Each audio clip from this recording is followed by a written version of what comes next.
Giro Metropolitano para você aqui no Sistema Jornal do Comércio de Comunicação, também na Rádio Jornal.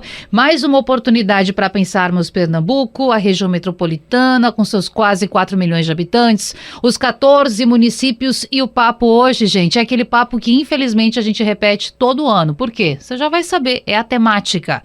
Mas antes disso, eu quero saudar as pessoas que estão comigo hoje, conosco aqui para bater esse papo tão importante. Começando pelo meu colega aqui da TV Jornal, repórter e produtor, Ian Avelino. Seja bem-vindo ao Giro Metropolitano. Muito obrigado, Natália. É sempre bom falar sobre a região metropolitana e tentar, traçar planos, traçar o que a gente pode fazer para tentar ajudar a mudar a vida das pessoas na região metropolitana, que é diretamente impactada com esse assunto que a gente vai trazer hoje, né?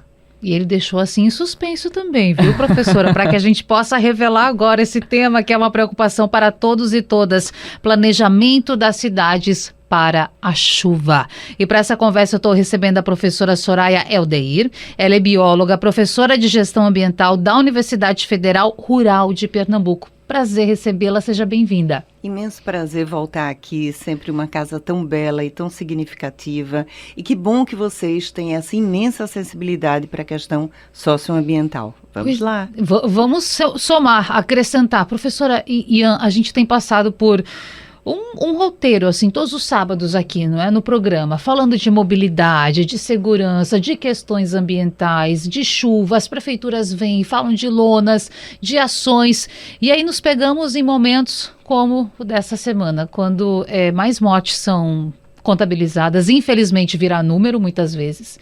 Neste ano, outros casos já aconteceram, e aí parece que só agora aquela urgência de discutir as cidades ela aparece.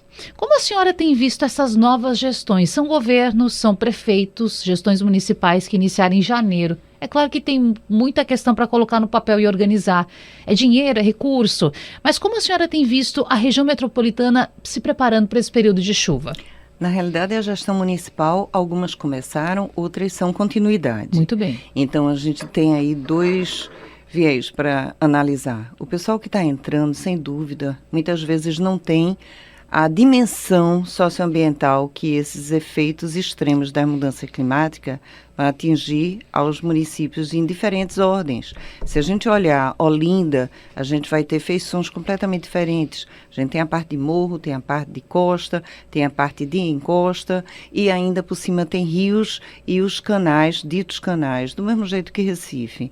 Então, quando você tem uma cidade tão complexa, tão multifacetada, e a região metropolitana, que é um desafio a mais, porque a gente acaba tendo uma lógica sistêmica, como se fora uma única cidade, por isso mesmo que tem a gestão metropolitana, todo esse conhecimento, ele ainda está em construção e muitas vezes a gente não tem certeza do que vai acontecer, porque os eventos extremos, eles foram antecipados há 20, 30 anos. O que a gente estava prevendo para acontecer em 2050 está acontecendo agora. Então, nós ainda estamos aprendendo bastante com os efeitos das mudanças climáticas e com os eventos extremos. E esse aprendendo, professora, ele vai no sentido mesmo de surpresa, de ficarmos surpresos com esta antecipação, ou aprendendo no sentido do estudo, de aprender e colocar na prática de mudança? Algo está acontecendo ou a gente está só replicando os anos? Aconteceu em 23, aconteceu em 24, está acontecendo em 25? Bem, na realidade, para a ciência, isso é uma discussão bem antiga, que tem algumas décadas. E já há um monitoramento, não exatamente do termo gases de efeito estufa, mas já há um monitoramento de alguns gases há muito tempo. A gente tem curvas, séries históricas desse tipo de reflexo ambiental. O que começou a ser chamado um pouco mais de atenção foi a partir dos relatórios do IPCC. O IPCC é uma sigla em inglês. Em português é o Painel Intergovernamental de Mudanças Climáticas, mas em inglês, por isso que dá o IPCC, é o Intergovernmental Panel of Climate Change.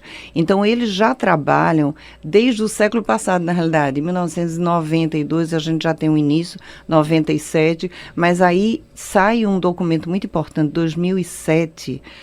Na realidade, são 4 relatórios, onde o primeiro relatório do IPCC de 2007 mostra que as mudanças climáticas elas são reais. E veja, isso é tão importante porque há pessoas ainda em 2025 que acham que isso é invenção de comunista, invenção de gente que está querendo inventar. Não, isso é real, isso é ciência. O segundo relatório mostra os efeitos dessas mudanças climáticas no mundo todo. E tem relatórios complementares mostrando no Brasil que determinadas áreas vão sofrer muito mais do que outras. Então, digamos, no nosso estado, está muito claro que toda a parte costeira vai sofrer bastante e mais ainda toda a parte de caatinga de semiárido também. E são formas diferentes, reações diferentes. O terceiro relatório começa a mostrar os impactos efetivos dessas mudanças e que tem fundo antrópico. Também é uma outra coisa que depois de tantos anos, daqui a pouco vão fazer 20 anos desse relatório, há pessoas que dizem que isso é um processo natural. Veja, mudanças climáticas, aquecimento global, isso é uma coisa que acontece numa escala secular. Mas o que está acontecendo hoje em dia é um encurtamento desse tempo devido ao acirramento de alguns fatores. E o último relatório de 2007 mostra que apenas 2% do PIB internacional, do Produto Interno Bruto Internacional, se fosse aplicado para reverter as mudanças climáticas e processo de adaptação, nós teríamos resolvido isso. Então, é muito importante a gente olhar para 2007 e dizer, puxa, em 20 anos o que a gente fez? Avançamos bastante em legislação, avançamos bastante em gestão, mas não o suficiente. Ian. Total. Professora, é muito importante a gente debater isso, porque a gente está vendo aí, né, como a senhora mesmo falou, muita gente acha que as mudanças climáticas é um papo assim de besteira, né? E a gente está vendo que não é, de fato. Tem gente que não acredita. A gente sabe hoje, e estudos comprovam, né, de que o Atlântico ele está mais quente, eventos extremos vão ser mais frequentes. Para a senhora, o que é que falta para que a pauta da emergência climática entre nos centros das decisões urbanas, em vez de ser apenas adicionada apenas no caos? Veja, a gente precisa entender esse processo de gestão das cidades de forma multifacetada. Se a gente olha a questão da legislação, o Brasil é um dos 4 países com melhor legislação do mundo. E aí eu cito Japão. Não caiam da cadeira. Estados Unidos, sim, Estados Unidos foi um dos primeiros países a fazer legislações na área ambiental. A gente tem Alemanha e Brasil. Então, são 4 países que são referência para o mundo em termos de legislação ambiental. Nisso a gente está bem. Do outro lado, a gente tem acordos internacionais que são indutores de políticas públicas nacionais. E o Brasil responde muito bem a isso. Tanto que, na Agenda 21, que tem a data de 1992, e a reunião foi no Rio de Janeiro, chamado ECO 92 ou Rio 92. Aquele documento com 42 capítulos tem 4 documentos anexos. Um desses documentos é a Convenção do Clima. E, fruto disso, nós fizemos a Política Nacional de Mudanças Climáticas. Então, nós temos Política Nacional, nós temos Plano Nacional, nós temos uma sequência de legislações. Do outro lado, na área de gestão propriamente dita, a gente tem uma legislação muito específica chamada Estatuto das Cidades, que é a 10.257 de 2001. E aí, dentro do Estatuto das Cidades, tem um plano diretor. Isso significa você olhar a cidade e setorizar ela, organizar ela e dizer o que é que precisa, o que é mais prioritário, o que eu posso deixar para depois, o que é emergente e o que é urgente. Então, em termos de gestão em cima da legalidade, nós estamos muito bem. Entretanto, tem uma série de outras questões. Você tem a questão educacional, de gestão administrativa propriamente dita, conhecimento técnico, você tem a parte orçamentária e você tem a parte de infraestrutura. Então, quando você olha essas 6 questões, a legislação a gente está muito bem. Nos outros, a gente está no gerúndio, caminhando. E a aplicação da lei e a fiscalização? também preocupa? Pois é, você tratou de uma coisa fundamental. Quando eu digo essa questão de que nós somos um dos 4 países com melhor legislação, sempre cai na mesma questão. E a fiscalização? Fiscalização faz parte da gestão. A gente tem problemas de gestão, sim, e mais do que isso, nós temos problemas de indicadores. O que é que a gente vai monitorar ao longo do tempo e quais os mecanismos que a gente pode utilizar. Então, digamos, inteligência artificial é uma coisa que a gente está aplicando muito na gestão ambiental para começar a dar resultados. Não é essa inteligência artificial que você que está nos ouvindo, de repente pode pensar, eu vou colocar um termo, vai vir um texto, eu vou aproveitar esse texto. Não é isto, até porque a inteligência artificial, muitas vezes ela não fundamenta bem aquele texto. Então, tomem cuidado com inteligência artificial. Mas, por outro lado, inteligência artificial gerencia megadados, big data, big data. E isso é importante para mudanças climáticas, porque como a gente está com uma questão multifacetada, a gente tem uma sequência de indicadores que precisam ser monitorados em série histórica. E aí, quando você vê uma planilha de 50, 100 mil linhas, fica praticamente impossível o homem ver e, estatisticamente, muitas vezes a gente não tem o domínio para fazer uma análise multivariada, ou quer seja o que for. Então, a inteligência artificial pode ser e é um bom instrumento para a gente utilizar auxiliando na parte de gestão. Então, no campo da gestão, eu concordo contigo. A gente precisa avançar na fiscalização. Ian. Total. Professora, tratando agora sobre meio ambiente, risco sanitário, a gente sabe que uma boa parte da região metropolitana não tem esgoto adequado. Eu queria que a senhora explicasse para a gente qual é o papel dessa falha ambiental nessa amplificação dos riscos de enchentes e de doenças causadas durante as chuvas. Pois é, quando a gente fala de esgotamento sanitário, a gente está falando de algumas áreas. A gente não está falando só do esgoto propriamente dito, genericamente conhecido. Esgotamento ambiental, a gente está falando de gestão de resíduos, a gente está falando de controle de vetores, drenagem de águas fluviais, drenagens e gestão de águas pluviais e toda a parte de drenagem urbana. Então, nesse ponto, a gente precisa olhar com muita atenção. Se a gente olha o esgoto propriamente dito, que faz parte, tá certo? O efluente, a gente tem uma taxa muito baixa de tratamento de esgoto, extremamente baixa. Então, a gente tem a captação de esgoto, que chega a quase 90%. A gente tem, até na cidade do Recife, se você fechar os olhos e lembrar o que a gente chama de, vamos chamar genericamente de favela, mas não é exatamente isso. Determinadas comunidades que não têm toda a infraestrutura. Então, esse esgoto vai para valetas ou vai até para canos e esses canos vão para o rio, simplesmente. E muitas vezes sai da própria casa e cai num córrego. Então, esse efluente, esse esgoto, ele está indo in natura, sem nenhum tratamento.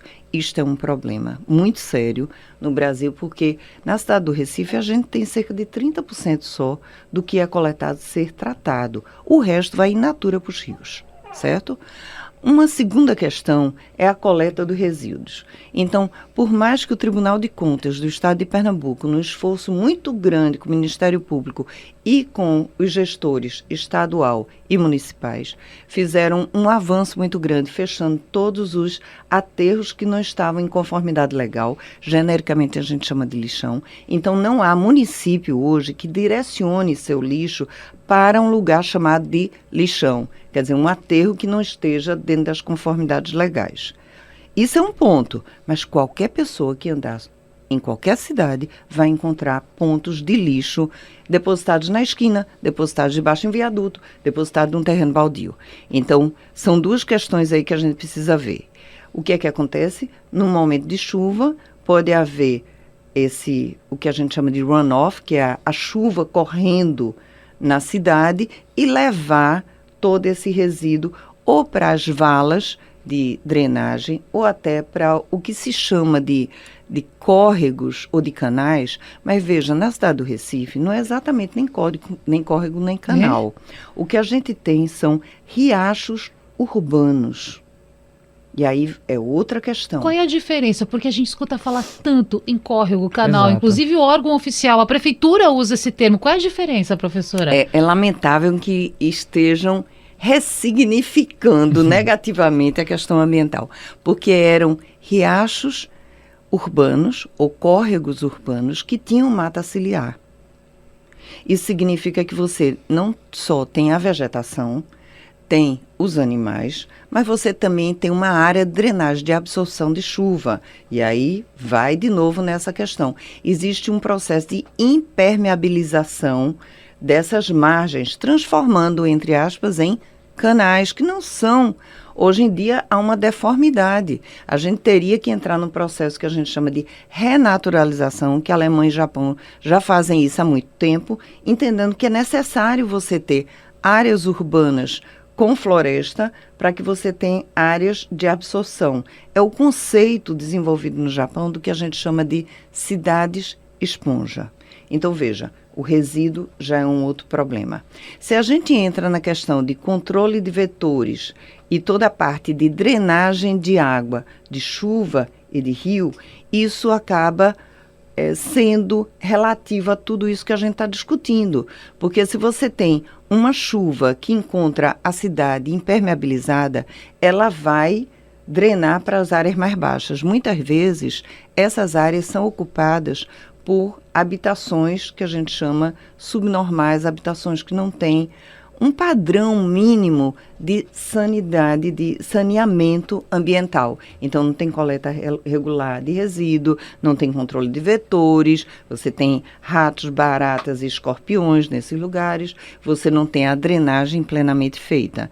Então, o conjunto dessa ópera faz com que a gente tenha realmente a tempestade perfeita, o caos instalado. E é isso que em grande medida acontece nas cidades, especialmente na região metropolitana, porque você tem um adensamento populacional, cerca de 47% da população de todo o estado está exatamente nesses poucos municípios. Professora, a senhora falava sobre essa questão do esgoto, tratamento de esgoto, Recife com 30%, portanto, desse tratamento. Eu lembrava de Ipojuca, uma cidade que está localizada na região metropolitana, que reúne uma das praias mais visitadas do Brasil, que é Porto de Galinhas, e que notícias que a gente acompanha já há um tempo dão conta de que praticamente não existe por lá esse tratamento de esgoto. Como anda essa situação? A senhora tem novidades? A senhora sabe como está esse processo? Você está tocando num ponto importante. Realmente a gente tem lá Porto de Galinhas, né, Maracaíbe, uma região belíssima. Na realidade, todo o nosso litoral é muito bonito, mas a falta de esgotamento sanitário, a falta de tratamento de esgoto, especificamente nesse ponto, a gente acaba tendo o despejo desse esgoto in natura na praia. Veja, o CPRH, e é interessante o CPRH porque a sigla não tem a ver hoje em dia com o nome, né? Sim. Porque o CPRH era Companhia Pernambucana de Recursos Hídricos, eu acho que alguma coisa assim, e hoje em dia é a Agência Pernambucana. Então, resolveram não mudar a sigla. Então, a CPRH faz o monitoramento de pontos fixos e, normalmente, nessa região, dá imprópria para o banho. Eu já tive algumas vezes lá e muitas vezes as pessoas perguntam, bom, é impróprio para o banho nesse ponto que você está, mas a 50 metros daqui é próprio para o banho? Não, não é próprio para o banho, efetivamente não é. O que é que pode acontecer? Tem uma sequência de doenças, uma sequência de bactérias, né, uma sequência de vírus, de fungos, enfim, que você acaba sendo sujeito a. Mas não só isso, lembrando que naquela região você também tem, naquela parte do mar, você tem vida, essa vida também está sendo contaminada, infelizmente. Se a gente pensa no pescado, o pescado também acaba sendo comprometido. Então, é uma questão muito séria. E um problema que eu ouço do Brasil há muito tempo é que fazer a parte de tratamento de esgoto, como é uma obra enterrada, não é de interesse porque você não vai botar nenhuma placa em canto nenhum. Então, abrir uma rua, abrir uma praça, todo mundo tem o maior prazer. O famoso não dá voto. Pois é, não dá voto por uma outra questão que é muito importante. A população infelizmente, ela é analfabeta ambientalmente.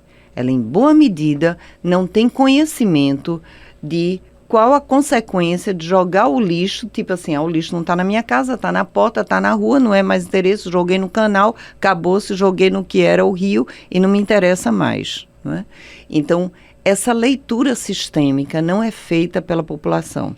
Eu não posso culpar a população, porque a educação é obrigação do próprio Estado. Então, a gente tem um programa amplo de educação para a sustentabilidade. E mais do que isso, ter iniciativas para uma educação para resiliência climática. Isso é urgente demais. Precisamos caminhar para isso. Há 15, 20 dias atrás, eu tive com o ex-governador, ex-senador, ex-candidato à presidência, Cristóvão Buarque, que é uma pessoa defensora do meio ambiente e da educação. E tivemos uma conversa, ele foi o palestrante, eu fui assistir, mas almoçamos juntos, e tivemos uma conversa nessa direção. Está na hora do Brasil olhar para mudanças climáticas e a questão da sustentabilidade e atrelar isso de forma integral com a educação. E, estranhamente, a gente tem a Política Nacional de Educação Ambiental, que já obriga a educação ambiental a ser um termo transversal. Mas se eu perguntar a vocês tiveram aula de meio ambiente ou o professor tocou na questão ambiental em todas as disciplinas? História, geografia, matemática, inglês, tudo. Dentro da universidade, houve essa preocupação de todos os professores fazerem esse olhar com o meio ambiente. E veja, estamos, e aí quando eu falo estamos, a humanidade, o nosso planeta Terra, está passando por um momento extremamente desafiador, que é o de mudanças climáticas. Então, estamos precisando também de uma educação para a resiliência climática, a adaptação climática. Isso tudo é conhecimento que a universidade tem, que existem vários especialistas, mas precisamos quebrar esse muro da universidade e levar isso para a sociedade. Isso significa a estruturação de políticas públicas por parte do governo federal, por parte do governo municipal e estadual. Ian. Perfeitamente, professora.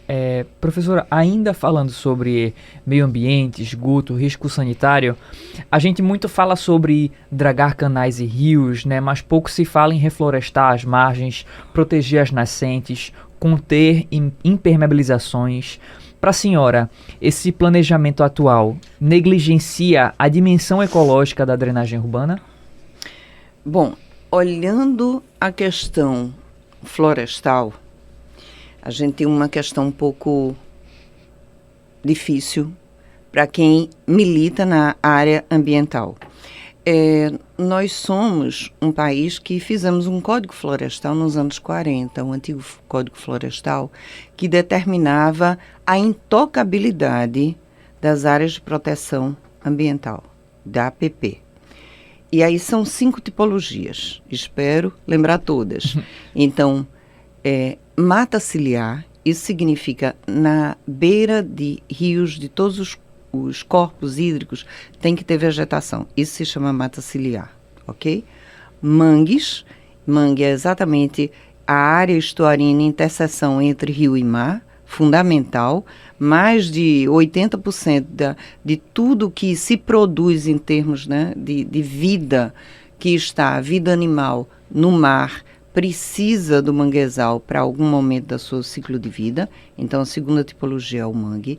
Restinga. Restinga é uma coisa que, se você olhar para Olinda, talvez você nem encontre muito. Mas em Boa Viagem você ainda encontra em Olinda e algumas praias, que é quando você tem toda aquela feição de areia e sobe e tem uma vegetação. Aquela vegetação é fundamental para você ter o sistema praial funcionando muito bem, ok?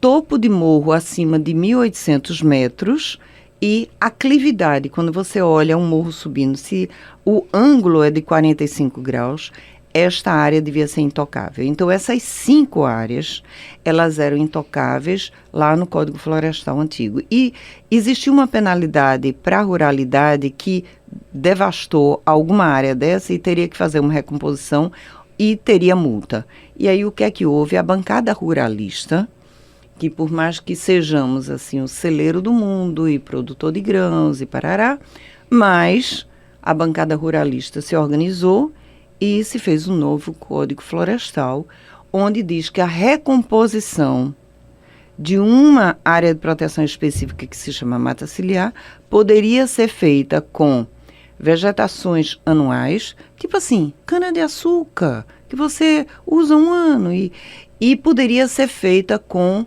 frutíferas, quer dizer, uma área que ninguém podia nem entrar, agora você pode botar gado, pode pegar planta. Houve uma deformação do que era originalmente a APP. Então, o primeiro ponto é esse, a gente teve uma coisa que afronta um princípio básico do direito ambiental, que é o não retrocesso. A gente teve um retrocesso e muitas vezes acontece isso na legislação. Então, esse ponto é importante e seria uma área de drenagem, né? Um segundo ponto é você ter a educação das pessoas, não só dos líderes, mas a educação da população para exigir saneamento ambiental. Na hora que você não exige saneamento ambiental como uma pauta política, ela passa. E aí vamos plantar árvores, fundamental, vamos fazer parque, fundamental, mas e o saneamento, onde é que está? Ainda bem que a atual prefeitura da cidade do Recife, quando entrega uma rua, entrega a rua saneada. Mas entrega a rua saneada com esgotamento sanitário no sentido apenas de drenagem. E o tratamento, onde é que está? Então, a gente precisa pensar isso. Um terceiro ponto que eu queria chamar a atenção é grandes empreendimentos a título de shopping center. Então, se você tem a movimentação no Shopping Recife, no Shopping Rio Mar, é cerca de 30, 40 mil pessoas média semana. Então, significa uma cidade. Esses empreendimentos, no meu entendimento, deveriam ter a obrigatoriedade de fazer 100% do saneamento e reusar o seu esgoto, para diminuir a carga de água captada. E isso não acontece exatamente assim. Existe uma certa liberdade, um acordo, que um lugar ou outro vai sanear aquele tipo de água. Então, isso é uma preocupação. Então, me parece que a gente precisa olhar com muito mais cuidado o saneamento, porque senão a gente não vai avançar e a gente vai continuar com comprometimento de algumas doenças, que veja, 70% dos internamentos do SUS, 70%, é o que a gente chama de doença de veiculação hídrica. Se a gente tivesse 100% de saneamento, a gente livraria 70%. Isso é dinheiro, claro. Isso é o seu dinheiro, meu colega. E as pessoas lá no posto de saúde, né, professora? As pessoas esperando atendimento, reclamando aqui no Sistema Jornal do Comércio, tudo Sem isso. dúvida. Isso é o seu dinheiro, que na hora que você joga o lixo no lugar errado, é o seu dinheiro que vai pagar a prefeitura para pegar. Você está fazendo o quê com o seu dinheiro? Na hora que você joga o lixo no lugar errado, você está jogando seu dinheiro também no lugar errado. E eu quero aproveitar também, entrar nessa questão da legislação estadual e municipal. Por exemplo, o Recife agora está discutindo e fazendo mudança no seu plano diretor. Vai permitir, por exemplo, em Boa Viagem, que você ocupe mais o mesmo espaço para construir mais. A gente acompanhou também, não é, professora Ian, recentemente, Sim. Minha Casa Minha Vida, faixa 4, para atender pessoas que recebem até 12 mil reais mensais. Ou seja, ok, o programa, esse habitacional, ele precisa caminhar, as pessoas precisam de habitação, e a gente nem está falando aqui daquela faixa que mais precisa em Pernambuco, que é de um salário e meio, segundo dados da própria Secretaria de Habitação. Mas e aí, vamos pensar as cidades? Aliás, mais um parênteses aqui, tem marco, não é? Tem data, tem marco de saneamento, tem data para cumprir, não é, professora Soraya? Para integralizar esses serviços. E a nossa legislação estadual e a nossa legislação municipal está caminhando dentro daquilo que deve ser? É muito interessante. Quem é observador percebe uma certa esquizofrenia legal. Porque, veja, a gente tem a Política Nacional de Mudanças Climáticas, que é 12.187, lá de 2009. E dentro dessa legislação diz que as cidades devem aumentar sua cobertura vegetal. Aí você tem, logo depois, o Plano de Adaptação de Mudanças Climáticas, que é 14.904 de 2024, que ratifica isso e pede que todos os estados tenham um plano. E dentro desse plano também tenha estratégias para aumentar a área verde. E aí, do outro lado, você tem uma revisão do plano diretor E aí a gente está falando de município, que Claro. plano diretor ou é município ou também tem algumas possibilidades de ser de região metropolitana, onde começa a fazer uma revisão do que a gente chama de solo criado. Quando você tem um cálculo que permite aumentar a área de construção. Mas veja, tem alguns avanços. Recife é uma das poucas cidades que tem legislação para telhados verdes. Entretanto, isso foi meio que suspenso, porque também o Brasil tem uma peculiaridade que não acontece em canto nenhum. Lei que pega, lei que não pega. Em todo lugar do mundo, lei é lei. Aqui não é lei, não. Aqui tem lei que pega, lei que não pega. Eu não entendo muito bem por que isso acontece. Mas, efetivamente, a gente deveria, através dessa legislação municipal, aumentar a área verde. E aí a gente tem, na contramão, essa revisão do plano diretor e uma revisão de legislações municipais que afrontam legislações federais. É lamentável isso. Mas não deveria sobrepor, né, Ian, professora? Exato. Não Não deveria pode. Não pode, pela lei. Existe uma coisa chamada hierarquia das leis. Então, o topo desta pirâmide se chama Constituição Federal. E lá na Constituição Federal, no artigo 225, que é a primeira vez que uma Constituição no Brasil tem um capítulo todo dedicado ao meio ambiente, lá dentro tem uma sequência de obrigações.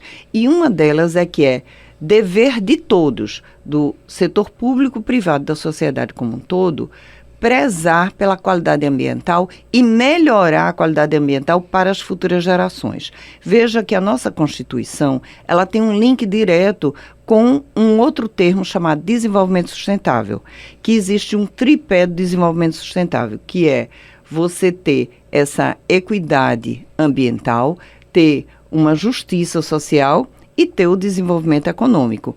Se você tem os três de forma harmônica, você tem um desenvolvimento sustentável.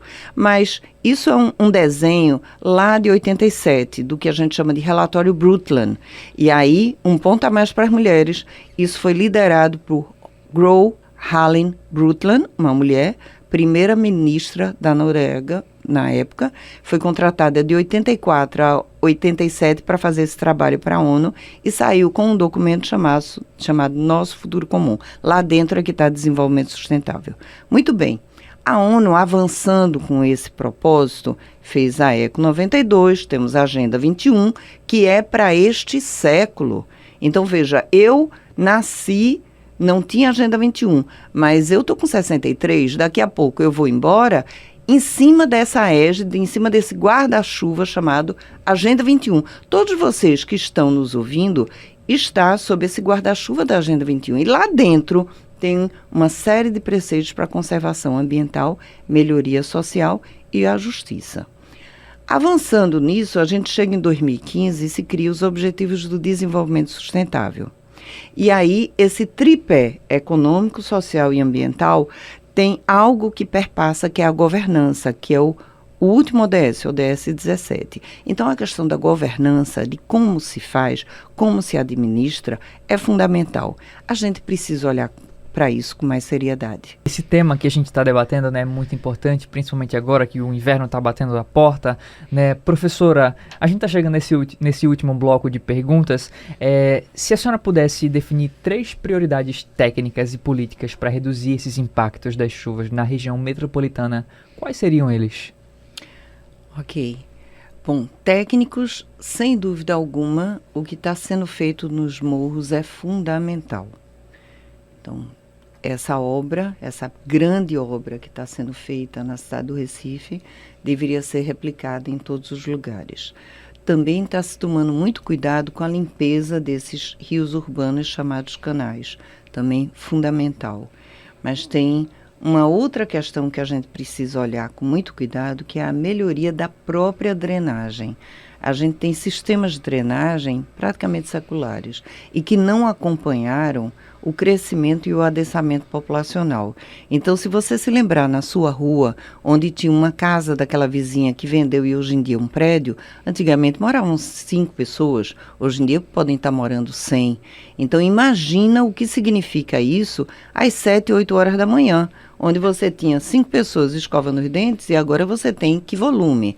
Então, a gente precisa atualizar e, mais do que isso, completar o sistema fazendo a captação e também, mas além disso, e aí na parte de prevenção, a gente tem que entrar com o que a gente chama de infraestrutura verde e azul. E isso está sendo feito lentamente com esse conceito de cidade esponja. Então, se você aumenta as áreas verdes, se você tem sumidouros dentro da própria cidade e se você começa a ter um cuidado maior com todo o sistema hídrico, você melhora bastante, tá certo? Então, agora no campo político, a primeiríssima coisa é colocar isso dentro do orçamento. É tomar isso como uma decisão política. Mas uma decisão, político não age, político reage. E político reage à pressão popular. Então, se isso fosse significante para você, meu colega, que está nos ouvindo, você votaria em pessoas que entendem o que é meio ambiente e que não são negacionistas.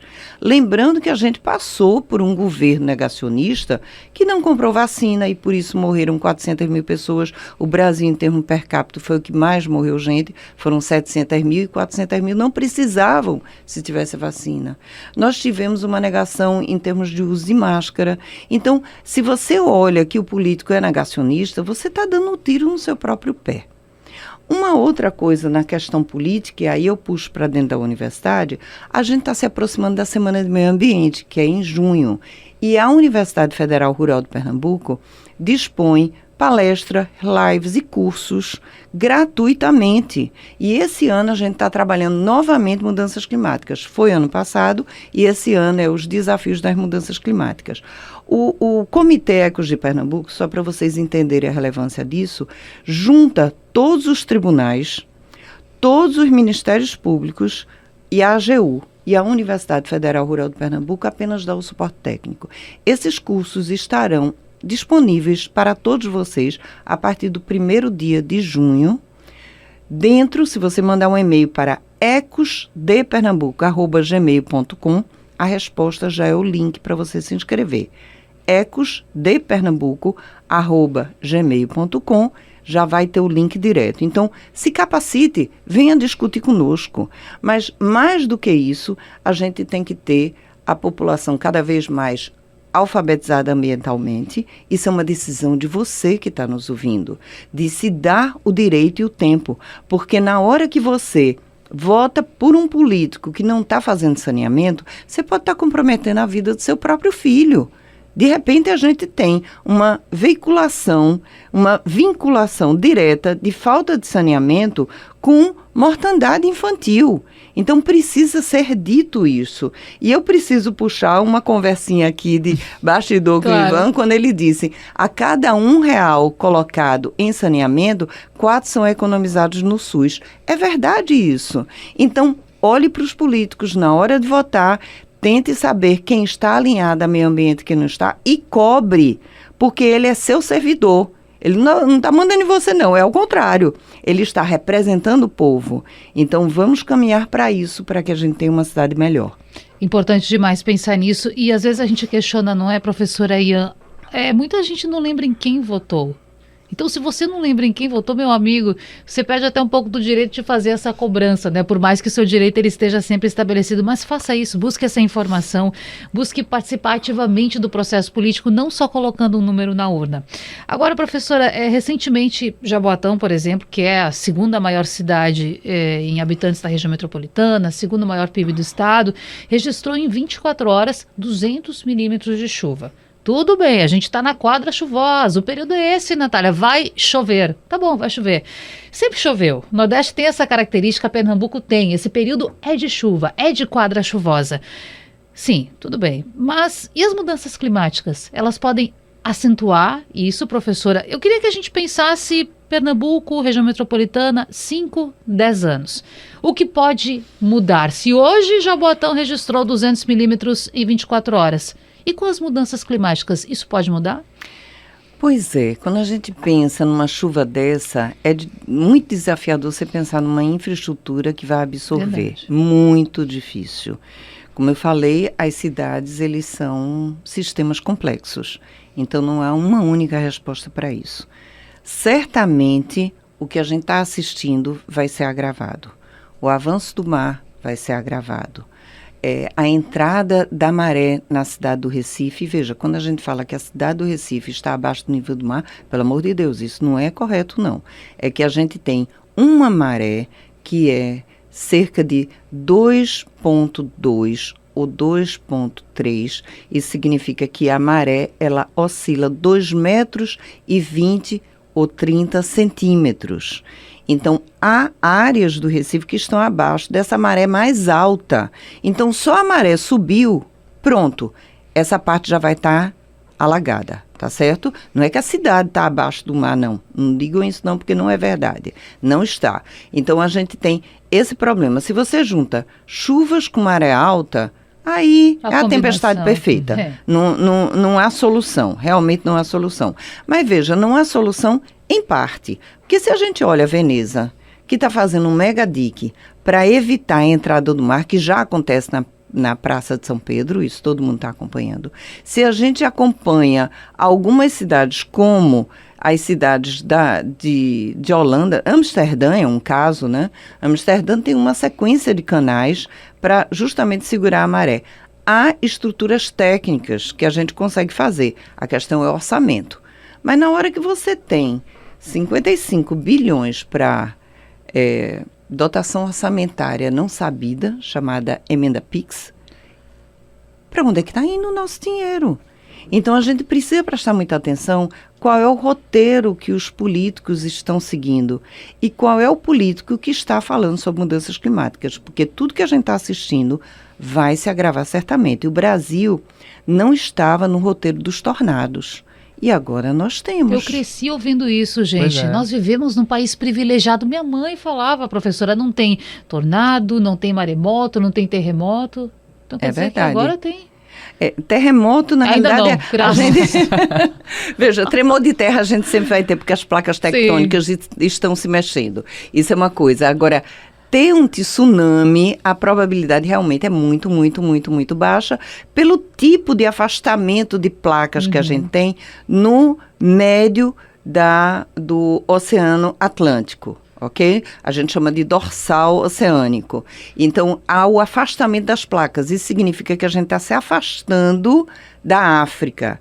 Do outro lado, é o que a gente chama de cinturão do fogo, onde há uma sequência de terremotos. Então, se vocês se lembrarem, a gente vê o Chile tendo terremoto, Peru, eu me lembro que eu estive lá e a gente bota o copo em cima da mesa e fica tremendo a água. É um negócio assim E eu olhar para as pessoas, bom, ninguém está correndo, então isso é normal, não é? Então, do outro lado, no nosso continente, há realmente o choque de placas. O nosso está afastando. Então, a probabilidade da gente ter um tsunami é assim, baixíssimo, baixíssimo. Mas a gente tem que olhar os problemas que são do nosso local. Então, se vocês lembrarem o que era a Praia de Boa Viagem há 20 anos atrás, a gente tinha areia e há uma série de locais que a gente tem pedra e cada vez vai piorar. Eu tive no Paiva esse final de semana e onde tinha areia há 2 anos atrás, hoje já tem contenção. Vai sim subir.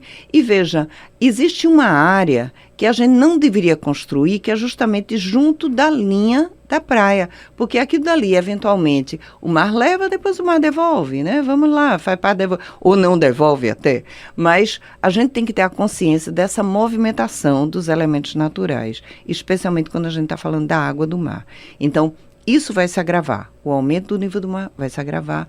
A parte toda de comprometimento das praias provavelmente vai se agravar, como a gente vai ter uma sequência de eventos climáticos, aquecimento global, a gente vai ter, infelizmente. Ian. Perfeito. Professora, para eu fechar essa série de perguntas, em última instância, o problema das chuvas, ele é técnico, ambiental, político ou ético? Veja, as chuvas são climáticas, né? Elas respondem a uma lógica meteorológica, uma coisa de maior dimensão.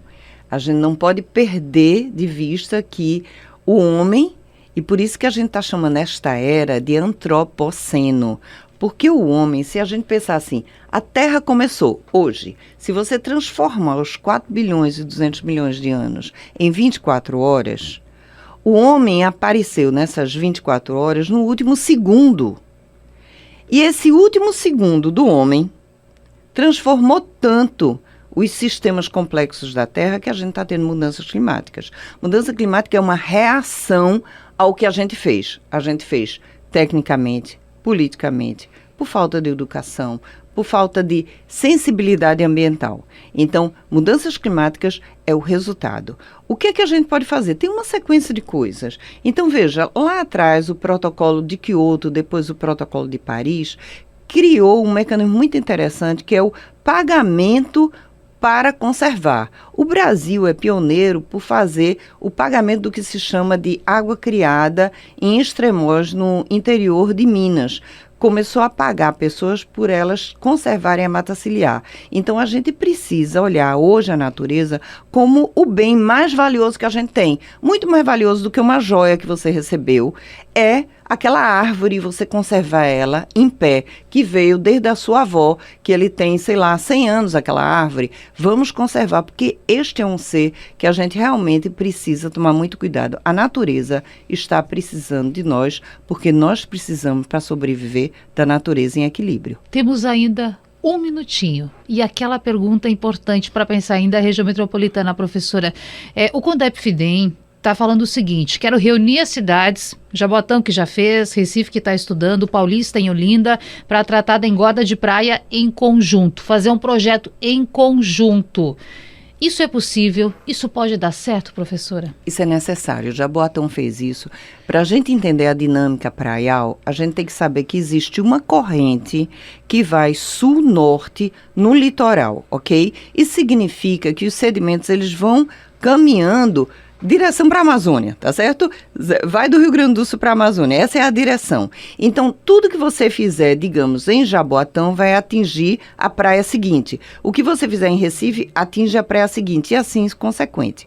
Então, a engorda, ela é necessária sim, mas não só a engorda, você tem uma série de estratégias. Veja, quando você olha a maré bem baixinha, a gente não tem um Recife de corais, aqui dali é uma estratégia natural até de contenção.